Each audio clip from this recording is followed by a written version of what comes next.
Hey, bonsoir on Newsnight. Great to be doing sports this hour. Caster Semenya headlined this evening's third leg of the Athletics South Africa Grand Prix in Potchefstroom at the MacArthur Stadium. The double Olympic champion strolled to victory in the 2,000 meters with, of course, an amazing time. eNCA's Hloni Mtimkulu was there to witness it all and joins us via Zoom. Good evening, Hloni. Two athletes made their return to the track. Can you tell us a little bit about that? Good evening, Arthur. So it's been about an hour and a half since this evening's events ended at the Northwest Stadium, Athletics Stadium. And as you said, it was big because, of course, Caster Semenya was running as she continues to kind of map out her season and leading up to the African Champs, the World Champs and the Commonwealth Games.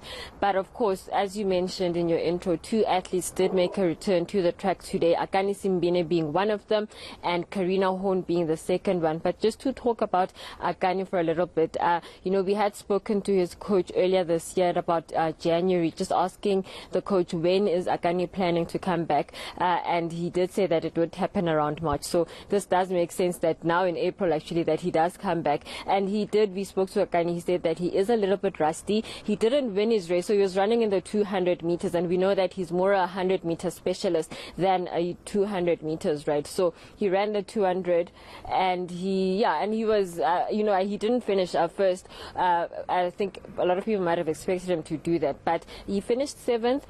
He was rusty, he did admit to that, but let's hear a little bit more about how he felt coming back to the track after a long layoff. Happy with finishing off the race healthy, still a bit rusty or very rusty, but I'm happy that I finished off the race healthy and I'm ready, to get back to training, keep working, staying focused on the goal and staying focused and patient with coach's program and trusting coach's program for this year.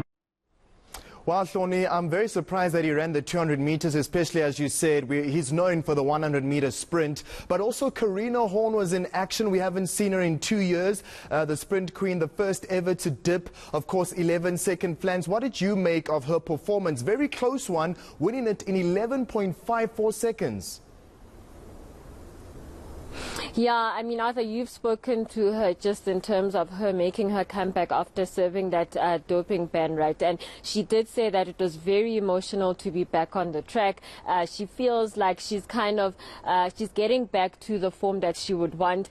There's going to be a lot of racing for her in the next few weeks. She did say that April is a race week for her. So this is her first race today. There's Germiston next week. Then there's the essays the week after that, the week of the 21st to the 23rd of April, and then there's also a meeting in Botswana. So there's lots of racing for her to kind of get back to race fitness. She hasn't confirmed what races, whether, of course, it's a big year with the 3 championships coming up. She doesn't want to confirm whether she'll be in those, but she's just kind of feeling her way back in. She did say it's emotional, but let's hear from herself just in terms of how she gauged herself on her return. It was actually more emotional than anything else, so I'm just happy to get the first race out of the way.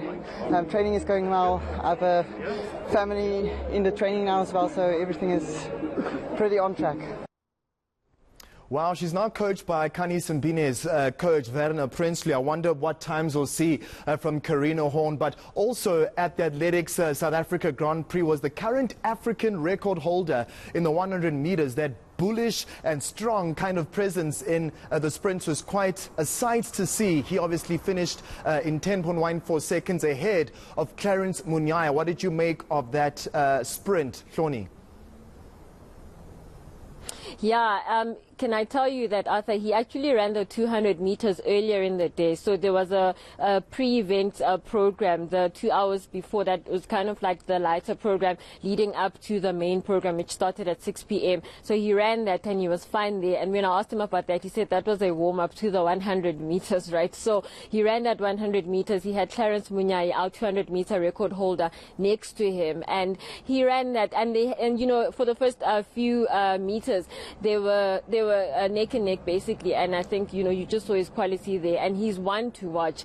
He's 26, he is. I asked him about the African champs and what he plans to do there. We know that Akani's been the man to speak of at the African champs, for example, and Akani spoke about that himself, about the African champs, but he said, you know, he could be there to do a few things. He's not thinking about anyone else, but he definitely wants to win the African title. So he was good today. He's going to be running in Germiston, or he hopes to be running in Germiston next week as well. And then obviously he will have the Kenyan champs on the 28th, I think it is, of April, later this month. So he is still building it up, but he does want to go to the African champs, and I think it'll definitely make that event, the 100 meters, quite exciting to watch for everyone. We already have exciting sprinters in South Africa, and I think adding that to the African field and on the continent, that will make it definitely one to watch.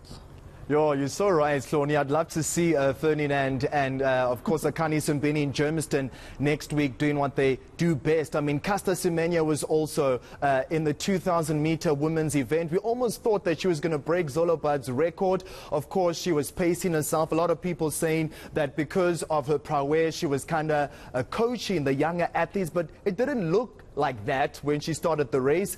What did you make of that event and her race, especially because she ran almost a world lead last time out at the last Athletic South Africa Grand Prix, and doing almost the same thing this time in Potchefstroom was like, whoa, we can't wait to see what she has in store for us, especially because the Commonwealth Games are coming up and the World Champs. Hloni. Yeah, I think her strategy is very interesting, just in terms of how she's getting into shape for all the big events that are coming up this year, and what she plans to do, which events she plans on doing. You know, she's run 3,000 meters this season, she's run 5,000 meters this season, and today she ran the 2,000 meters. So it's kind of a mixed bag in terms of where she is and what she's doing. So I'm quite interested to see where that will end up, and how she, you know, how that works out. But she, I mean, I think there was no, when we saw who she was going to be running against, it's no disrespect to her opponents, but it was pretty obvious which way that race would go. And I think the question was rather how far ahead she would be from her opponents, and I think she was at least more than 250 meters, more than half a lap in front of her opponents. And yeah, that was a good practice run, I would say, for her. But yeah, we'll see next week with Germiston coming up if she'll be there, and of course the essays will then be followed 2 weeks later, if what she'll be doing there and what then her plans will be after that in terms of qualifying. There is again the African champs coming up, and then the Commonwealth, the World Champs, and then the Commonwealth Games as well. So it's exciting for her as well. She had spoken last year that she wants to focus on the 5,000 meters at the World Champs. Will she be able to get that qualifying time? We will have to see over the next few weeks and months.